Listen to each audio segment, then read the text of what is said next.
పెట్టారు. అందువల్ల ఈరోజు చిన్న చిన్న కోర్కెలు గ్రాడ్యుటీ 2 లక్షలు ఏంటండి? నిన్నగాక మొన్న అంగన్వాడీలు ఆశాలు ఇదే ధర్నా చౌక్ లో ఆందోళన చేస్తే గ్రాడ్యుటీ ఇవ్వటానికి రాష్ట్ర ప్రభుత్వం అంగీకరించింది. మీ సర్వీస్ అంతా, మీరు ఎప్పుడు ఉద్యోగాల్లో చేరారు, ఎంతకాలమైంది? అందువల్ల ఈరోజు చిన్న చిన్న సమస్యలు కూడా అంటే ఏవి కూడా పెడచెవిని పెడుతున్నావు. ఎక్కడ కూడా మా సమస్యలు పరిష్కారం చేద్దామనే కాన్సెప్టే మీకు లేదు. 2019లో ఉద్యోగాలు చేరితే 2019లో అయ్యగారు ఉన్నారు, ఆ అయ్యగారు పోయారు. 2024లో మీరు వచ్చారు, 19 మాసాలు గడిచింది. ఆ అయ్యగారిని మేము అందరం కూడా తిట్టుకున్నాం.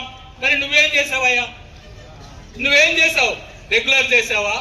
వాళ్ళకేమన్నా వాళ్ళని గుర్తించావా? ఈ రోజు కూడా వాళ్ళు దినదిన గంటం నూరేళ్ళ ఆవిషలాగా బతకాల్సిన పరిస్థితి వస్తా ఉంది.